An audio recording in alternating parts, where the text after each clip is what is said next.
Breaking news. The Philadelphia Eagles enter a crucial matchup against the Buffalo Bills amidst a wave of optimism and uncertainty, with the playoff race looming and injury concerns casting shadows over key players. But beyond the statistics and headlines, there's a real sense of urgency in the locker room, and the pressure couldn't be greater. Let's get straight to the latest news. But before we begin, make sure you've already hit the like button, but only do so if you're a true Eagles fan, and if you wish, write, "Go Eagles! Let's beat the Bills!" Seriously, I truly believe in this victory. And more, I believe we will win another Super Bowl. We have everything in our hands. One of the biggest pieces of news for Eagles fans this week is the possible return of defensive lineman Jalen Carter. After undergoing procedures on both shoulders, believed to be PRP injections to reduce pain, Carter has practiced on consecutive days this week, signaling a high probability that he will be active for Sunday's game. This is huge. The young tackle has been a force on the defensive line all season, and his presence causes serious problems for opposing offenses. With his physical playing style, especially using his shoulders to get past blockers, Carter's ability to stay healthy is crucial. For those who suggest he should rest for the playoffs, it's clear the coaching staff wants him in shape to play. And what better test than against a strong, playoff-hungry team like the Bills? The defense as a whole has been trending upwards. Since Week 7, under coach Vic Fangio, the Eagles have allowed fewer than 15 points per game, the best in the league during that period. That's not just good, it's championship level. And part of that success comes from the rise of linebacker Cooper DeJean. Named Player of the Week after an exceptional performance against Washington, DeJean recorded 4 tackles, 4 passes defended, a personal record, and a crucial interception late in the game. The defense is peaking at the right time and, now with Carter's return, is preparing for the final stretch of the season. But this week's clash won't be easy. Josh Allen is one of the most dangerous quarterbacks in the league, and even banged up with a foot injury suffered against the Browns, an injury that required an X-ray at halftime and kept him limited in practice. He remains a game-changer. Allen has started 120 consecutive games for Buffalo and brings a lethal combination of size, speed, and arm strength. Even with the injury, he holds the top rushing grade among all quarterbacks according to PFF, and is 3rd overall in total quarterback grade. The Eagles' defense will need discipline in pass rush lanes to contain Allen, who thrives in chaos and often creates explosive plays outside of structure. While Buffalo is a threat through the air, their run game shouldn't be overlooked. James Cook, brother of Dalvin Cook, has emerged as a top 5 back this season, especially dangerous as a pass catcher. He's arguably more versatile than his brother, and the Eagles, who've struggled to stop the run,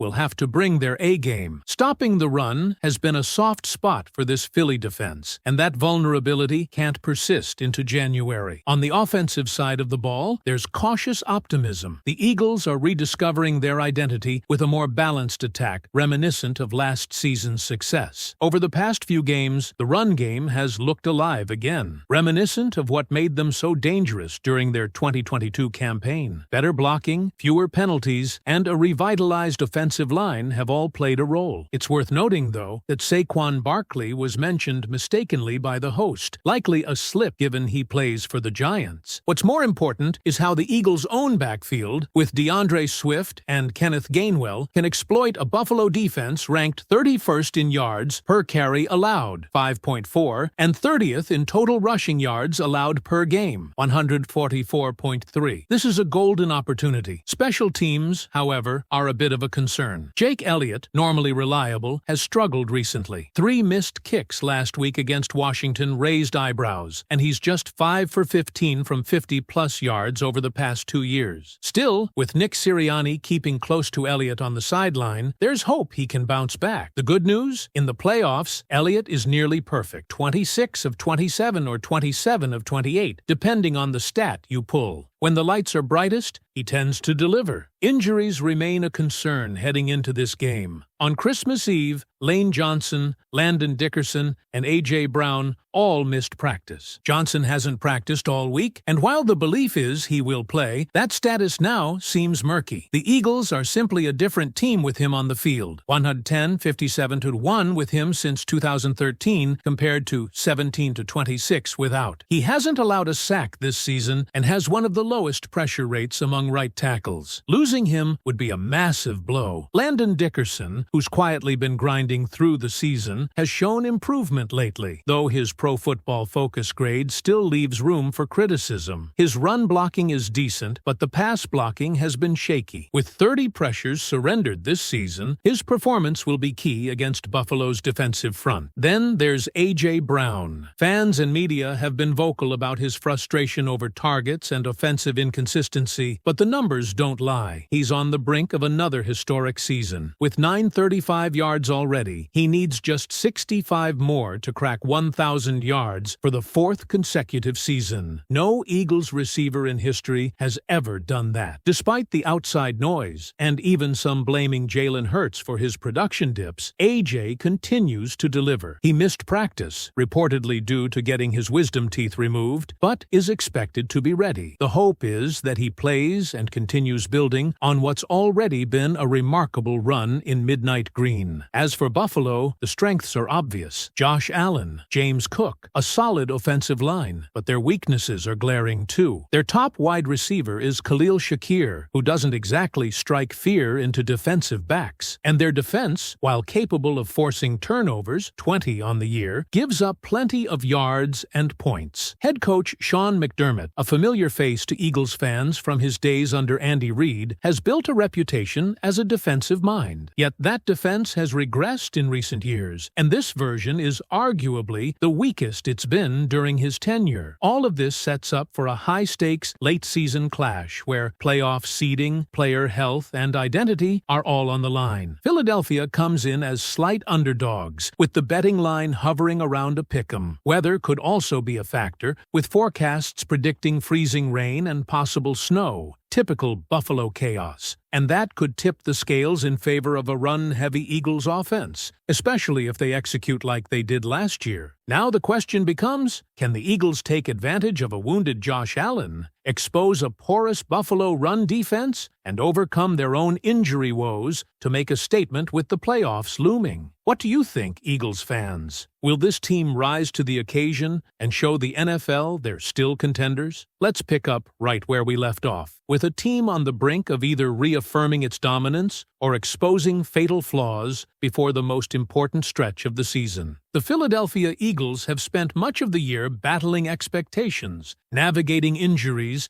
and trying to recapture the form that took them all the way to the Super Bowl just 1 year ago.